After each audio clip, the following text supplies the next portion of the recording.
The sun beat down on the courtyard without mercy. Dust filled the air, making every breath taste like grit. Generators hummed in the background, creating a steady pulse beneath the noise of tools and distant helicopters. Everyone on this base moved quickly, carrying supplies, reviewing checklists, and swapping equipment, because moving fast could mean staying alive. She walked differently than the others. Sergeant Emily Carter limped through the scorching heat with a bandage soaking through her left pant leg. 3 days ago, an explosive device had flipped an armored vehicle onto its side and nearly killed her. But it didn't. She dragged 2 soldiers from a burning truck and refused to leave until ammunition started exploding around them. She hadn't slept well since that day. A group of new Navy SEALs stood in the shade near the communications building, boots crossed, arms folded, radiating that easy confidence of elite operators. One watched her walk past and let a smirk spread across his face. "Look at her," he said. "Can't even walk right. I guess she's finished pretending to be a soldier." Someone laughed too loudly, then another joined in. A third voice added a rumor. Maybe she'd been running away when the bomb went off. Heads turned. A few chuckled. Emily didn't react. She kept her eyes straight ahead, maintaining her steady pace, jaw clenched. She didn't owe them an explanation, but others were listening. Corporal Ryan Brooks stopped dead in his tracks, holding a coil of cable. Sergeant Dana Reeves from military police watched from her patrol route. Both of them knew what those bandages represented. Both had watched her crawl into flames to save others. The SEALs didn't realize it yet, but this courtyard had a long memory. Before we continue, please subscribe to Military and Veteran Stories so you won't miss these real stories of bravery. And leave a comment telling us where you're watching from today. Emily Carter wasn't the type of soldier who drew attention to herself. 8 years in uniform had smoothed the rough edges from her voice and left behind something calmer and more dependable. She'd learned early that there's a difference between flashy bravery and lasting courage. The first one burns bright and fast. The second one holds steady when it's 3 in the morning and everything around you is dirt and terror. She was a medic who refused to let anyone put the word "just" before her title. Just a medic doesn't pull a man with shattered legs through thick diesel smoke. Just a medic doesn't find a heartbeat with trembling fingers and keep working anyway. She'd earned 2 Bronze Stars, a Purple Heart, and developed a habit of leaving ceremonies early because applause made her uncomfortable. People noticed the thin scar running from the bridge of her nose to her cheekbone, fine as a hair. They didn't always ask about it. She didn't always explain. Ryan knew the story behind it. He'd been a private when she guided him through his first combat firefight over a crackling radio channel. "Take one breath. Now speak." That's what she'd told him. He listened, and an entire platoon survived because the coordinates he transmitted were accurate the first time. Sergeant Dana Reeves remembered a different moment. Emily had stepped between an angry staff sergeant and a young specialist who'd made an error on a motor pool document. She'd stopped the confrontation with just 2 words. "Walk away," and then stayed late helping the younger soldier fix the paperwork properly. Respect doesn't announce itself loudly. It builds up over time. When people grew quiet around Emily, it wasn't from fear. It was something deeper, like gravity pulling them in. 3 days before the insult in the courtyard, the convoy had hit soft sand with the worst possible timing. 1 second, the road stretched ahead like a ribbon. The next second, everything changed. The front tire of the lead vehicle found the pressure plate like it was meant to. The explosion lifted everything into the air. She remembered the air afterward, sharp with explosive residue and burning rubber. She remembered her legs refusing to cooperate. She remembered her hands moving despite everything. Seatbelt release, door handle, a jam that wouldn't give until she found a tool to solve it. And then her fingers were on someone's vest handle, and her left boot was scraping against the ground. She didn't remember falling down. She only remembered hearing someone screaming and realizing it was her own voice ordering a barely conscious driver to keep breathing. Officials credited the crew's survival to good vehicle armor and quick response times. Ryan credited it to something completely different. Emily's refusal to abandon them until the driver blinked twice and squeezed her wrist. That squeeze is why he's still alive today. So when laughter drifted across the courtyard, something inside Ryan turned ice cold. He looked at the SEALs, new arrivals to the base with impressive reputations following them. Their leader, Petty Officer Mark Davies, wore his confidence like well-fitted equipment, balanced, checked, and ready. His team admired him, and they had good reasons. Their mission reports were flawless. Their operations were classified. Ryan couldn't understand how the man who led successful missions could be the same man who chose to mock a wounded soldier walking alone. Maybe it wasn't cruelty, Ryan thought. Maybe it was just boredom, the kind that eats away at discipline when there's nothing urgent to handle. But those words had cut deep, and they'd found their target. Dana's patrol route shifted slightly, bringing her close enough to see the faces, identify the unit patches, and note the time. Her hand moved toward her body camera control and stayed there. She wasn't trying to catch anyone. She was simply recording what was true. Emily reached the medical tent and sat down quietly as the physician assistant pulled back the gauze and frowned. "You're walking too much," the PA said. "I had to," Emily answered with a hint of humor. "The tent was all the way over here. You're not as funny as you think. Only on days when I'm still standing," she replied. The PA muttered something about stubbornness and heroism living together in the same person without destroying each other. Emily watched the tent flap move as the heat pushed its way inside and touched everything. She didn't mention what she'd heard outside to anyone.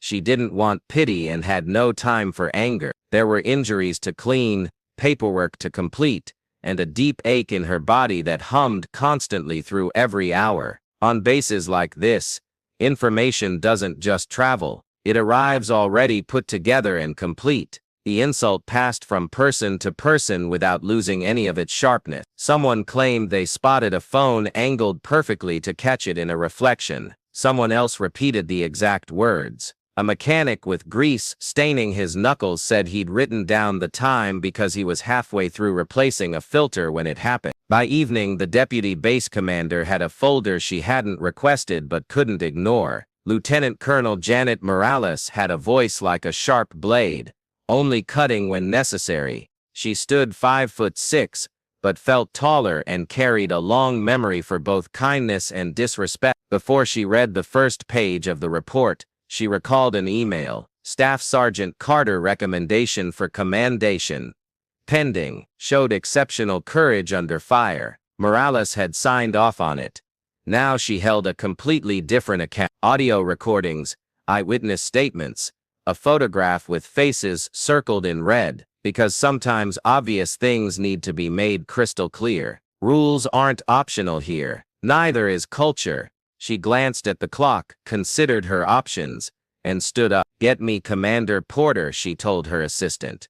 "And MP Sergeant Reeves, right now." Outside, the temperature dropped a few degrees. The courtyard remained blazing hot. They didn't start by coming down hard. They started by gathering fat. Dana Reeves collected statements like a medic gathering supplies methodically, with precision under pressure. "Tell me exactly what you witnessed and when." She separated personal opinions from actual observations. She didn't guide anyone's answers.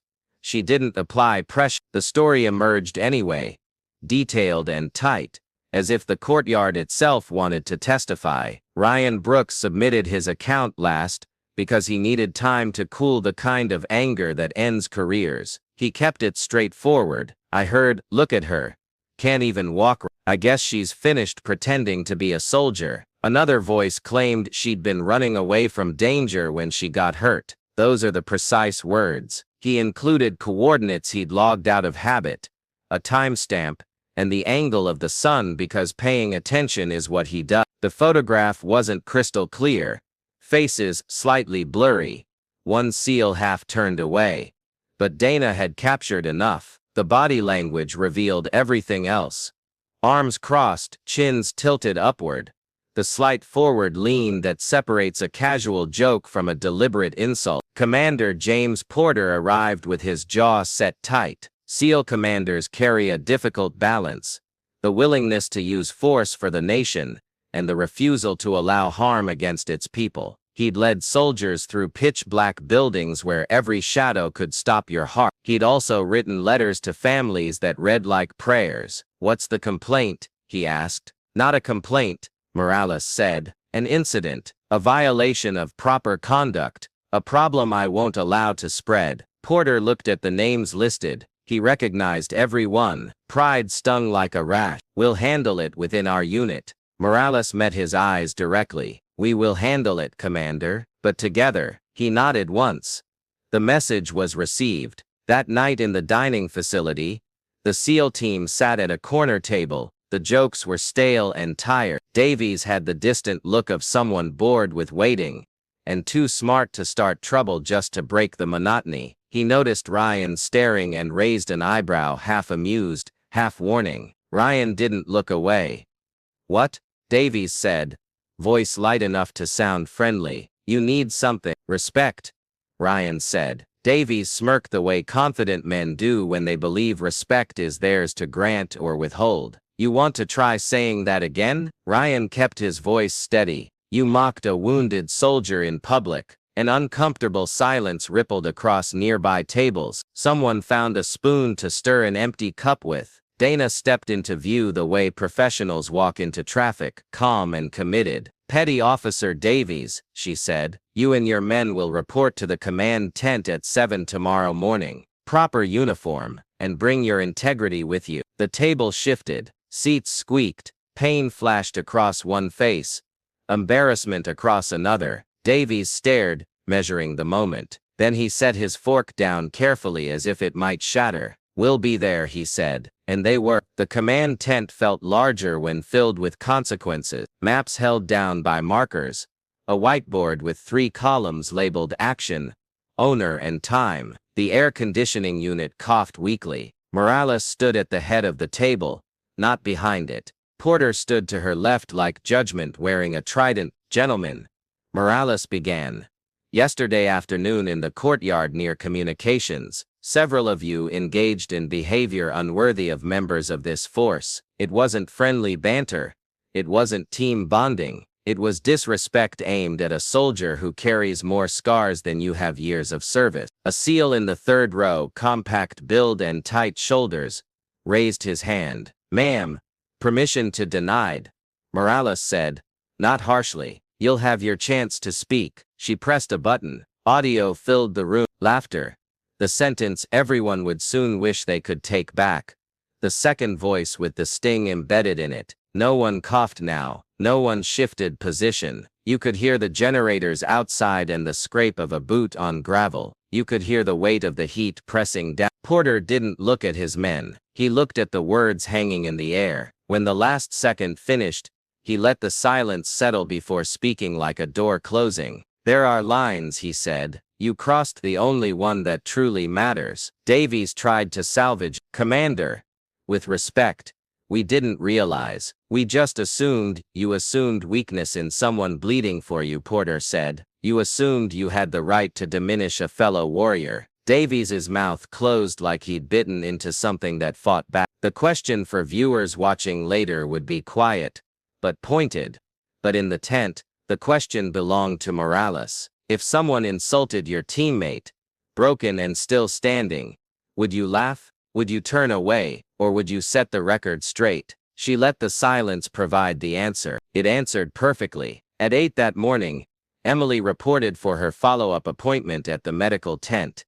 The physician assistant, who held strong opinions about rest that bordered on religious conviction, scolded her gently and then more firmly. "You're supposed to be keeping that leg elevated," the PA said. "I'm elevating my standards for how much discomfort I can ignore," Emily replied. "If you keep making jokes, I'm writing comedian under your occupation. Please don't. My timing's terrible." "Your timing saved 2 people. That wasn't timing. That was duty." The PA paused and softened.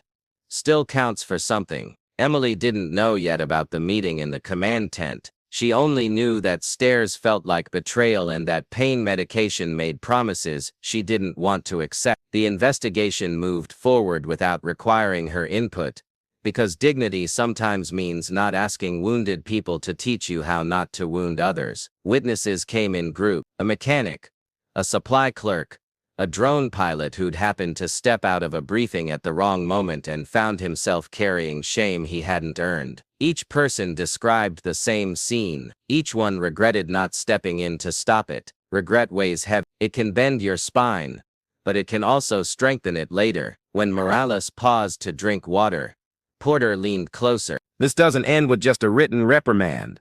"No," she agreed. "It ends with setting a standard. And a fresh start," he added, surprising himself. She nodded in agreement. By noon, the folder had developed teeth. Dana laid out a timeline that even the guilty couldn't dispute. She didn't smile. There was no satisfaction in precision here, only relief. They could have stopped with official reprimands. They chose not to, because the courtyard wasn't a private space and the laughter wasn't a private mistake.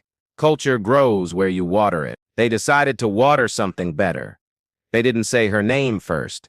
They presented her actions instead. Morales slid a thin binder onto the table. Emily Carter's service record, worn from actual use. She read a paragraph without making it obvious she was reading. On the 3rd of the month, during a convoy movement south of Highway 1, Sergeant Carter pulled 2 soldiers from a burning vehicle under enemy fire. She refused evacuation until both were stable. Ammunition began exploding. She continued providing care under minimal cover. A murmur moved through the back rows. Respect sounds exactly like that, low and involuntary. Porter took over, voice level and controlled. Before that, Sergeant Carter performed triage during an airfield attack and directed non-medical personnel in casualty collection when the medical tent was overwhelmed. She did all that without raising her voice once. "Want to know how I know?" No one answered. He continued anyway. "Because my men were among those she directed. She saved one of them. Different team. Different deployment. I owe her more than I owe any of you." Davies's head dipped slightly. "Not defiance, something else entirely." Dana placed 3 photographs on the table, face down, each in a clear protective sleeve. She flipped them one by one. A medal, a unit photo with faces blurred for security but posture crystal clear. Emily at the edge, half turned as if caught leaving the frame to get back to work. A photograph of a forearm tattoo, small black line work showing an arrow with a single number beneath. Not decoration. Memory. "What's the number mean?" Hart asked, almost whispering. 26. Dana replied. "Lives directly saved on one terrible day. She keeps it there so she never romanticizes any of this." No one laughed. A sergeant from the air wing stepped inside uninvited and stood at attention until Morales nodded permission. He spoke quickly, like the words hurt more if they stayed inside too long. "My pilot took shrapnel last year," he said. Doc Carter, he called her Doc even though she's a sergeant, sat on the ground in the dust and talked him through the pain like they were taking a casual walk. "He's alive because of her. That's everything." He left immediately. The tent seemed to expand around the quiet that followed. Evidence 2, a copy of a commendation draft already signed by a battalion commander. The words "extraordinary courage under fire" don't get used casually here. They get carved into the record. Evidence 3, a compilation of base radio transmissions from earlier deployments. Anonymous voices, coordinating under extreme stress. You can always tell when a professional is on the channel. Calm creates more calm. The call sign of the person anchoring those communications, Sierra, same rhythm, same discipline. It was her voice all along. The mystery wasn't really mysterious anymore. It was a mirror showing them who they'd been in that courtyard, and some men flinched at the reflection. Have you ever misjudged someone badly and learned you were wrong? What revealed the truth to you? A story, a scar, a voice. The turning point came quietly. Emily stepped out of the medical tent at dusk into air that tasted less punishing. She had a crutch she didn't want, and a stubborn leg that didn't care about her preferences. The sky shifted from purple to deep bruise blue. She had one task remaining. She'd promised to organize trauma kits, and refused to let her replacement drown in paperwork chaos. Behind the supply shed, a young supply specialist struggled with a box on a high shelf. He wasn't tall enough, or the shelf was too high, or both problems at once. He balanced on his toes, fingers coming up inches short. "Stop," Emily said, not loudly. He, startled, stepped off the crate he wasn't supposed to be standing on and nearly crushed his own foot. "You okay?" she asked. "Sergeant, yes, ma'am. I'm fine. It's just, these kits. They told me to stage them and the inventory lists are mixed up and I can't." "Take one breath," she said. Ryan, walking past with a coil of cable, froze at hearing the echo. She set the crutch aside. She shouldn't. Her leg reminded her immediately. She ignored it gently. Then she reached up with her good side, and using leverage more than raw strength, carefully slid the box down with steady hands. She didn't grunt dramatically. She didn't make a show of it. She simply fixed the problem in front of her and offered the specialist a pen. "Write the numbers as I call them out," she said. "Top to bottom, left to right." He did exactly that. Her steady rhythm turned chaos into order. 10 minutes later, the shelves looked organized, like someone had a plan. The specialist looked like a soldier again instead of someone lost. "Thank you, Sergeant," he said, voice tight with emotion. "Don't thank me," she replied. "Do it for the next person who walks in here bleeding." He nodded so hard it looked painful to watch. Ryan stepped into view. "Doc, Sergeant," he corrected himself. "Because respect doesn't assume closeness or permission." "They've scheduled a hearing." "For what?" she said, and the way she asked showed she already understood. "For them." "Don't drag me into it," she said. "You'll make it about me, and it is." "It is," he said quietly. "And it isn't. It's about all of us together." She considered that like she considered treatment plans, professionally, with hope tucked into the details. "If they want a statement from me, they can have my silence. That's my statement." He almost argued, then saw the exhausted set of her shoulders and changed his mind. "Understood." He left. She watched him go with a kind of affection she rarely let anyone see. Then she picked up the crutch and the inventory sheet and returned to the organized shelves, because the work is always there and it never complains about waiting. On the other side of the base, near the communications building where words had turned into weapons, a Humvee pulled up fast. A soldier stumbled out, face gray, eyes wide, half carrying, half dragging another soldier with a deep cut running down his arm. The aid station wasn't far away, but panic stretches every meter longer. Davies saw it first. He moved without thinking because there are parts of him that still remember what he swore to become. He grabbed the soldier's belt, took most of the weight, and ran hard. "Tourniquet," he shouted. A hand reached him with one, fast and precise. He looked up. Emily, her face was pale but fierce. She dropped to her knees beside the wounded man, with the practiced efficiency of someone who's done this at night, in rain, under fire. Her leg trembled visibly. Her hands stayed rock solid. "High and tight," she said, and Davies assisted. She checked for a pulse. She checked his eyes. She repeated a man's name until he said it back to her. She kept his world small enough to survive inside. Ryan arrived at a sprint, tossed a pressure dressing, and then stayed silent because words weren't needed. Dana cleared a path through curious onlookers, her voice cutting like a whip. "Back up, give space, eyes somewhere else." In 60 seconds the bleeding slowed down. In 90 it stopped completely. In 2 minutes, oxygen and a blanket began settling the shock. Emily didn't look at Davies once.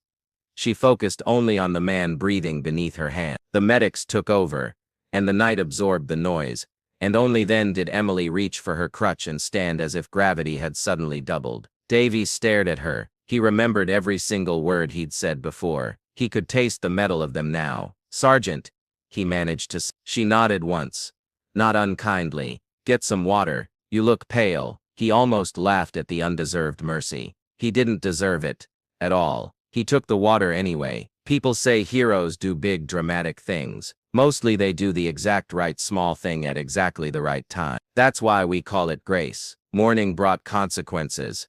The hearing was formal but not theatrical. No one needed a stage for this. They needed clarity. Morales ran it like a tight patrol. No wasted movement anywhere. "Sergeant Carter," she said, when Emily entered briefly, "you are not here to carry our anger for us." "I won't," Emily replied simply. Porter stood at the back, arms crossed lightly. Not as intimidation, but as a promise to hold his men to a standard they'd walked past. The SEALs sat in rows, uniforms perfect, faces anything but. Davies's eyes flicked upward briefly, and then away. "State your name and position," Morales said. "Sergeant Emily Carter, Medical Corps, attached to Charlie Company, 94 Bravo. Were you aware of comments made about you yesterday?" "I heard laughter," Emily said. "I kept walking." "Did you file a complaint?" "No, ma'am." "Why not?" "Because it wouldn't change what actually matters, and what matters most. That they learn how to treat the next person who limps past them." Morales let that settle into the room like a warm ache behind everyone's chest. Then she nodded. "Thank you, Sergeant. Please sit down." She turned to the SEALs. "Gentlemen, you will each acknowledge your role in this." Hart stood up. "Ma'am." I laughed. His voice cracked on the last word, and he let it crack. "I didn't say the words myself, but I laughed at them. That's the same thing." Another stood. "Ma'am.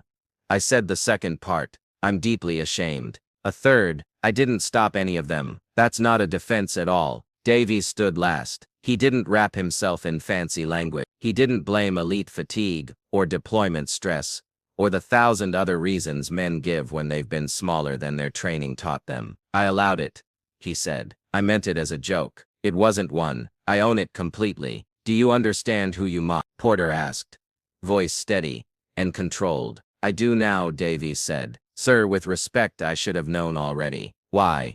Morales asked. "Because a limp is a chapter in someone's story, not a punchline." Morales opened Emily's file and read just 2 lines out loud. It was enough. The words landed like a flag planting itself where wind can't knock it down. Then Commander Porter stepped forward. "Sergeant Carter," he said.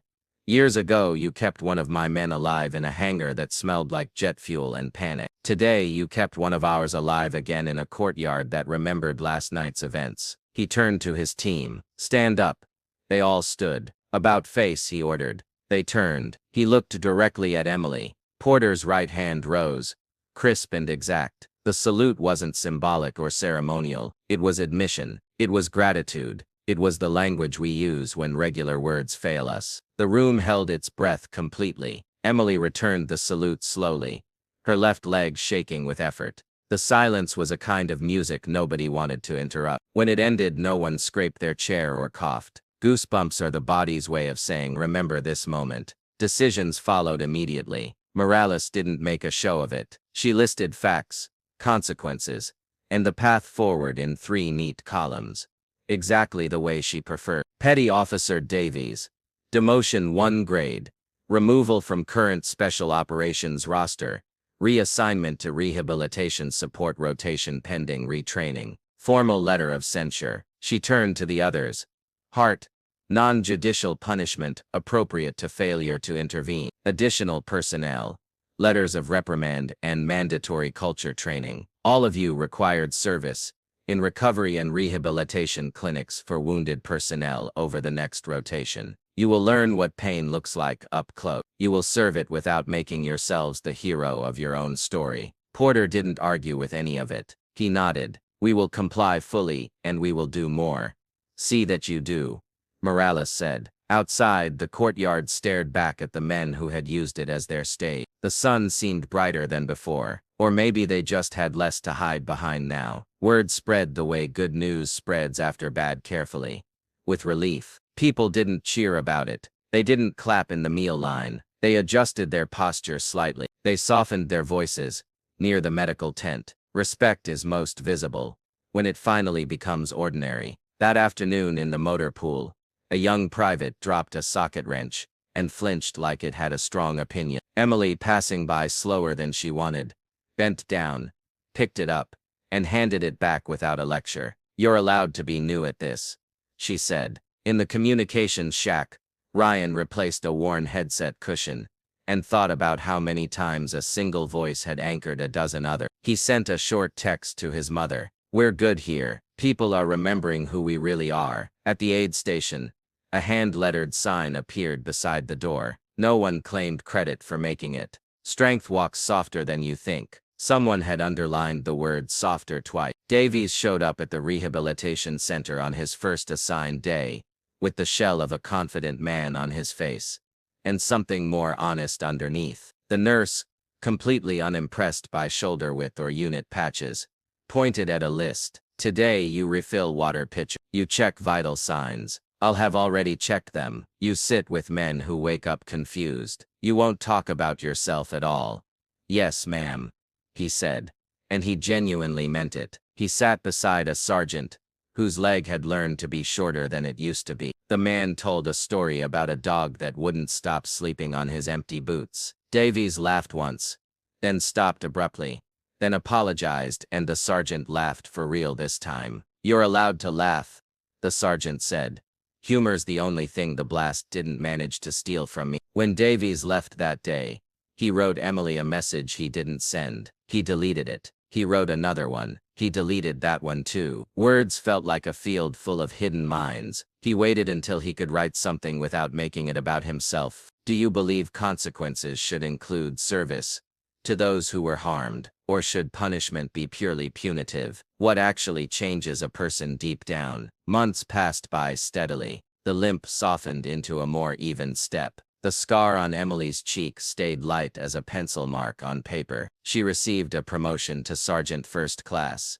Not with a speech, but with a signature and a handshake. She hung the certificate behind a cabinet, where only people looking for coffee filters would ever see it. She taught a new class of medics how to control adrenaline properly. It lies to you, she explained. It tells you to go faster. Sometimes that's correct. Often it isn't. She showed them how to speak in short sentences that make room for courage to fit inside them. Ryan became the kind of leader who says we, even when he could say. Dana trained 2 fresh military police officers to write reports that read like truth, rather than like a performance. Morales moved on to a new assignment, where standards needed to be replanted from scratch. She carried the courtyard inside her like a smooth stone in her pocket. Davies kept showing up at the rehabilitation center long after his obligation officially ended. The nurse kept not being impressed with him. Eventually she nodded at him once. It felt like receiving a parade. He wrote the letter in January,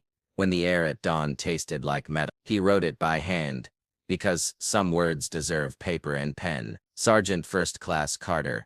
I led an insult that targeted a wound I didn't earn the right to judge. I can't take it back, but I can name it clearly and own it fully. I have spent weeks sitting with men and women whose bodies learned new rules overnight. I have watched dignity accomplish more than medicine ever could. I am sorry. I don't ask for forgiveness, only for the chance to learn how to be the kind of man who never makes that mistake again. Respectfully, Petty Officer Mark Davies. He didn't expect a reply back. Shame doesn't typically ask for mail. But 2 weeks later, a small envelope arrived with handwriting that was compact and precise. Petty Officer Davies. The measure of a soldier isn't found in their rank or their unit. It's in how they treat those who've already fought their hardest battles. Keep treating them well. That will be enough. E. Carter. He read it twice carefully. He folded it once.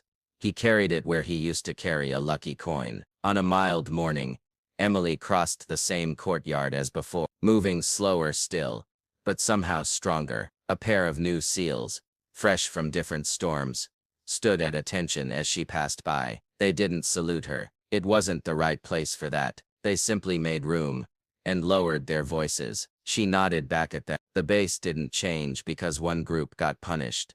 It changed because everyone learned the same lesson at the same time. Honor isn't a medal you wear. It's posture. It's how you carry yourself when the hurt walks past you. It's a hand steadying the tourniquet without hesitation. It's a voice that says, take one breath, now speak. It is the quiet that follows when people finally understand what respect costs and why it's worth paying every single day. Some wounds close up, some wounds teeth. On that base, in that relentless heat, a laugh turned into a lesson nobody forgot, and a limping soldier taught an entire unit what real strength sounds like. It's not thunder or explosions. It's not a dramatic speech. It's footsteps that keep going forward. If you've served, you already know this truth. If you haven't, carry it with you anyway. If you enjoyed this story, please subscribe for more military and veteran stories. These stories keep courage alive for generations to come. And in the comments,